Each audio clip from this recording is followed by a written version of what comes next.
Wow, that is ripped.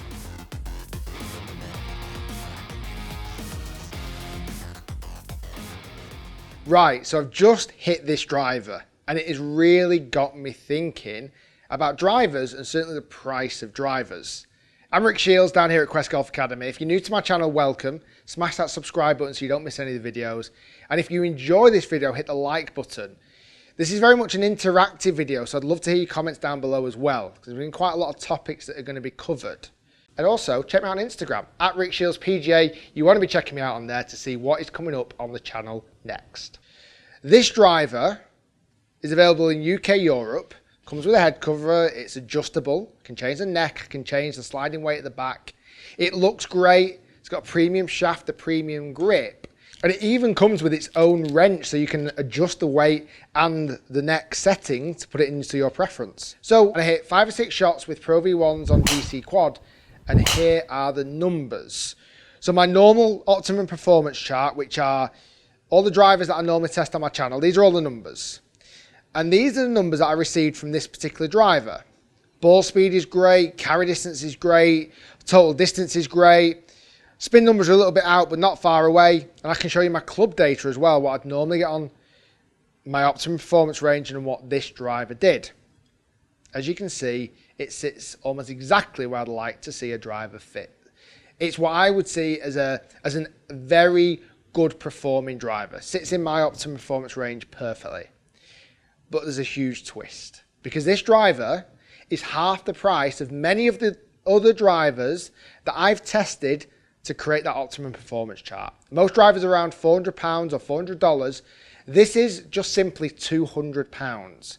It's actually called a Benros Evolution R. I've tested Benros products in the past, but this one got me thinking today because it didn't only perform great, it looks great and it feels great. And it got me thinking, you know, a lot of the other drivers that I've tested on my channel, they are so much more expensive, but giving me similar numbers. That's a good driver, really good. It's not so much of a review this, it's more of a talking topic, because this is where it got me thinking is, well, where does that extra double price come from that the big brands charge for a brand new driver?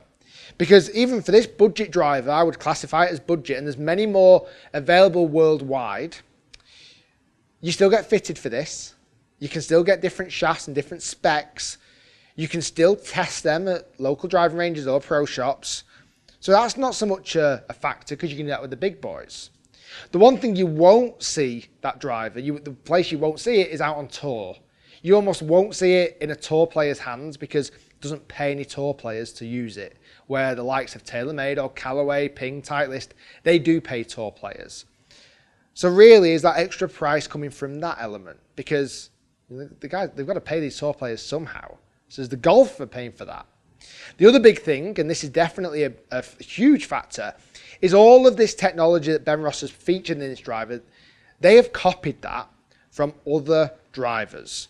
And typically drivers or manufacturers who spend millions and millions on innovation, you know, to create the best driver that's going to push the boundaries. I would say this driver, the budget driver, has kind of piggybacked onto the back of that. It's not created any of that technology itself. So it's not pushing the boundaries so much. On the other flip side as well is that you've got a product there that feels good and still performs. So when you look at the price of a product, you see the Tour Pro element, the sponsorship, where the big boys, you know, normally pay in the innovation. But is that enough? Is that enough to you guys to warrant the difference in price tag? The other big thing is advertisements. We don't often see advertisements, and I'm sure over in the US you would never have really heard of this golf club unless you've seen previous reviews on my channel, because they don't sell in the US. They only sell UK and Europe. They're not big enough of a brand to reach out to the US, and that's another big factor. Never going to get global dominance. They might do one day. We might look at this video in 5 years and laugh once Benros, a player, has won the Masters or the Open in the same year. So it's one of those kind of points that, and I'm not just talking about Benros driver, I'm talking about budget drivers anyway. There are good budget drivers. I would almost say that as a bit of a good find. There'll be some of the budget drivers that won't be great, they won't perform great, but that's different. I recently tested a £20 driver on my channel, which was pretty pretty basic, pretty awful. You can't get fitted, you can't adjust it. Didn't feel particularly great, but still did okay. That's very entry level.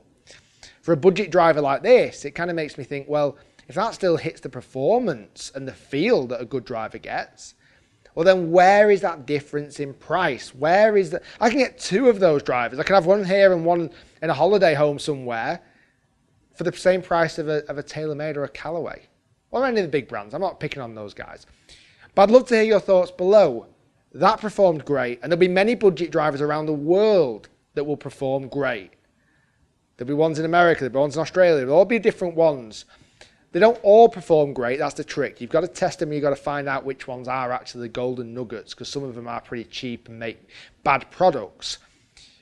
But when you look at the availability that is out there, there is a good availability out there at a lower price point. What makes you want to buy a club? That's the question. What makes you want to buy a club? Is it the tour player? Is it that tour player who's with the trophy and he's got his branded hat on? Is that the guy who makes you buy clubs?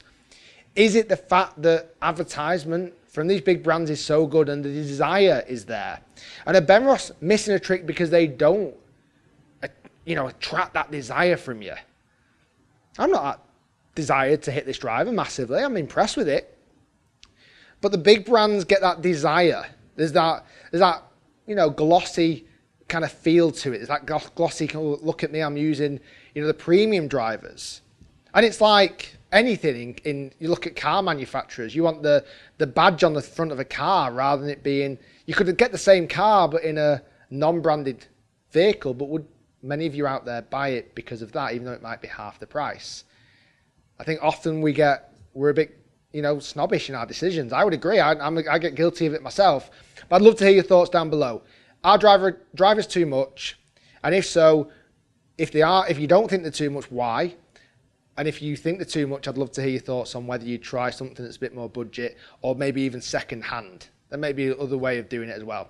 But you can't really get fitted that way. That's the only obstacle. Guys, I'd love to hear your thoughts down below. Like I say, it's a bit more of a talking topic. I was impressed with that driver, I really was. Hit the numbers that I needed to and it felt great. Thanks for watching, guys. If you enjoyed the video, smash that like.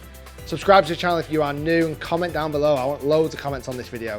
I'm going to dive in there and reply to as many as I can as well. And also, follow me on Instagram. If you want to see what's coming up next, stay tuned on there because that's the best way to see. Thanks for watching, guys. Stay tuned. Lots more to come. And that really was an eye-opening experience hitting a driver that's half the price of many of the big boys.